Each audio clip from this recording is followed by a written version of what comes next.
Okay, so now we're at a point where we're going to start focusing on the creating a cubistic or a you know creating our project and you know showing some form of cubism. I've shown you the blending modes, um, the filters. Well, I haven't shown you the filters yet, and we're going to do some of that too. And specifically the tools, the floating palettes, so on and so forth. What we want to do right now is create a background with a lot of geometric shapes. So I'm going to actually go up to File. I'm going to go New, New, over to Blank File. We want our document to be around 8.5 by 11. 8.5. 300 is okay. I'm going to go Untitled 3 because I don't want to save over a document. And there it is. Okay, so we got our document.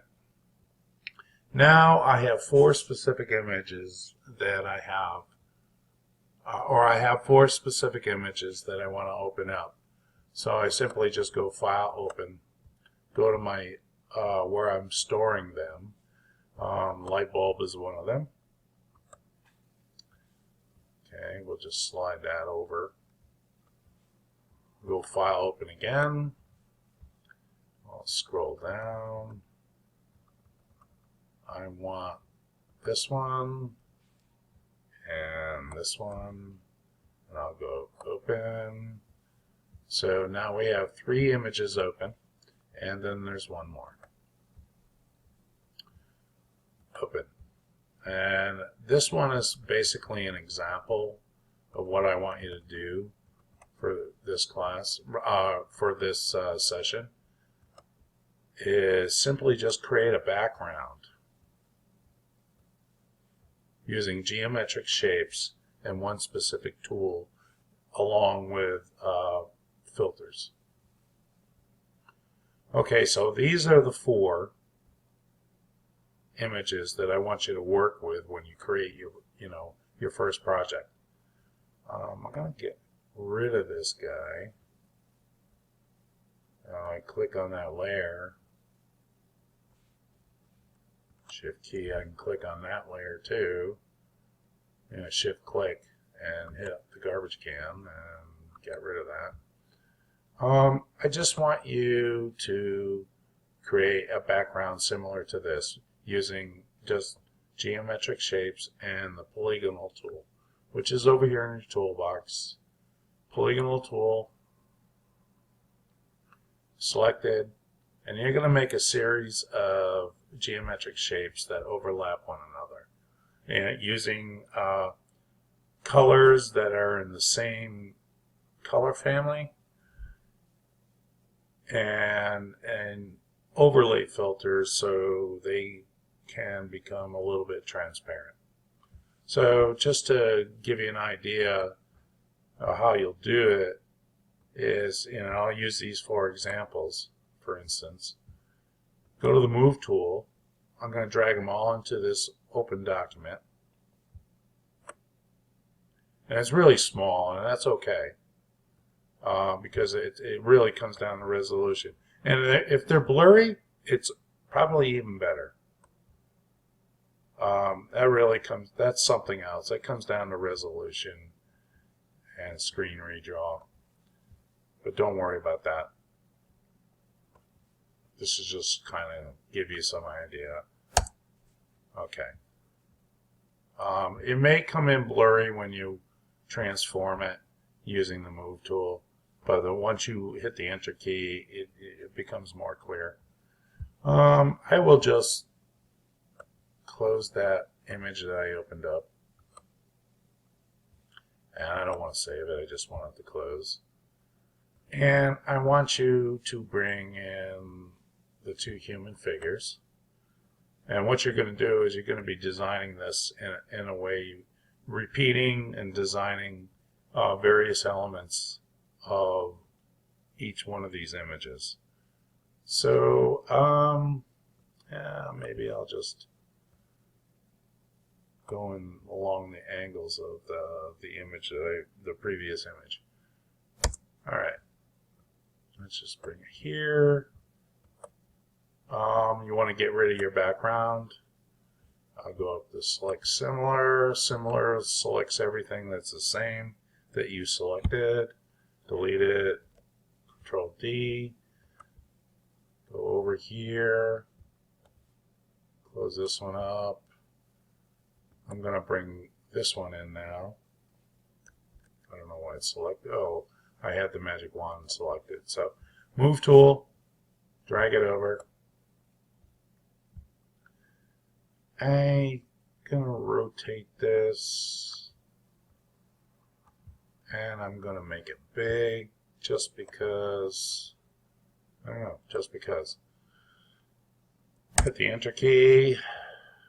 Magic wand, click on the gray, select similar, hit delete. Okay, there we go. Alright, close that and go back over to the human figure again. Close that. The light bulb. Same situation with the light bulb. I will move tool, bring it over into the new document. I will make it big. I don't know if I want it that big just yet, but we'll wait and see. We can adjust it later. And we'll select that, delete the gray background, and just to prove a point, you can see in the layers palette, every time I bring in an image, it makes a new layer. Up, up, up, up, up. There's 5 layers with a background layer that you can't manipulate. As I said, that this is your safety net. For instance, I'll show you. Okay, so you can see the light bulb document. It's on the background layer with a lock. I cannot do anything with this light bulb until I click and hold and drag it into the layer icon. And now, if I click on the locked one, I can't do anything. Well, I can select, but I can't manipulate, I can't change it, I can't use a filter on it, anything. So, just to kind of give you an idea. We don't want to save that. We just want to close it. Just for the sake of argument, we will go to overlay. Oh, okay. Now, you know what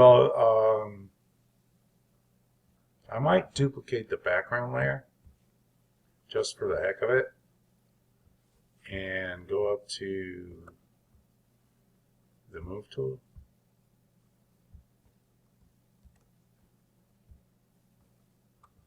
Rotate it so we get layers overlapping layers, or shapes overlapping shapes. And I may change the color of this and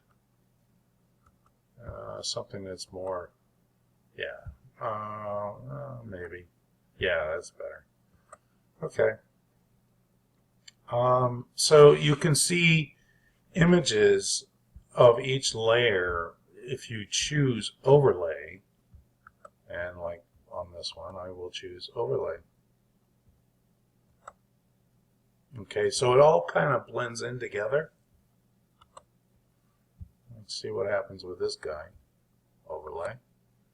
Ah, so it's kind of swimming in colored geometric shapes. What happens here if I do that with the bottom one? Yeah, not so much, because it's up against a white background, and as I said, you need an image over an image, not image over a white background, not image over a black background. So I'll do Control Z, Control Z, Z. Oh, it's supposed to undo. I'll go back to normal. And okay, so we got the light bulb. That needs a little more contrast. Maybe I want the light bulb to be bigger. I think maybe I do. And then I go to levels, Control L, or enhance.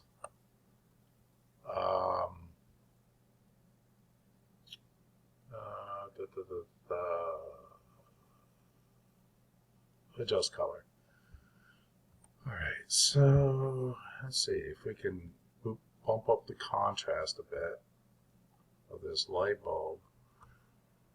Maybe they're all struggling to get out of that light bulb. And yeah, a little highlight might be nice.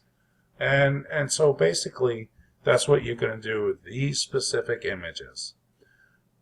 But the catch is you're going to be making your own background by simply going up, creating a layer, blank layer, and use the polygon tool to make shapes until the entire white background is filled.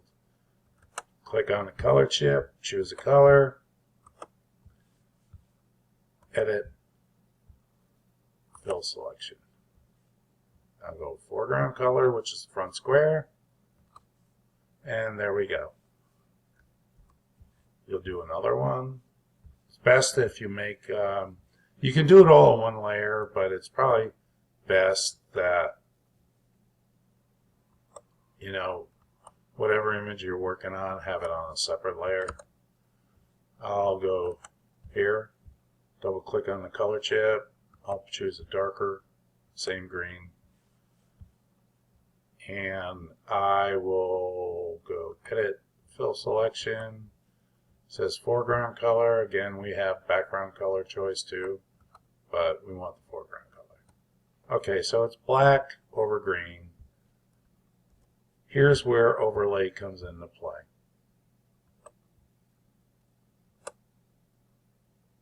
Oops, Control Z. Oh, I did that on the wrong background. All right, so here's your trick. If this happens, duplicate that layer. Go to the Move tool, rearrange it,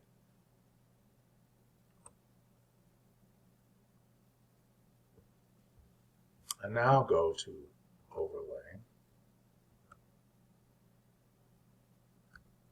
Well, you have to have the Control Z. Actually, normal. I will duplicate the layer again until the entire background is covered.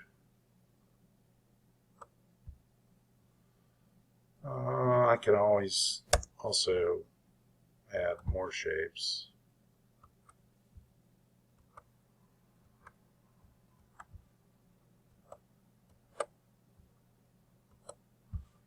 Okay, I'll take a light one.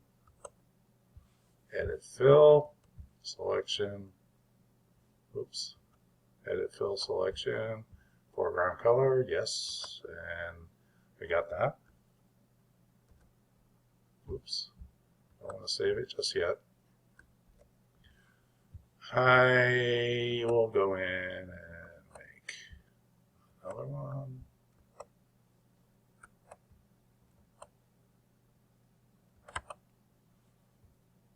Click the green square again. Maybe I'll go to yellow this time. And I'll choose that. I go to edit fill. Okay. And now I'll go to overlay.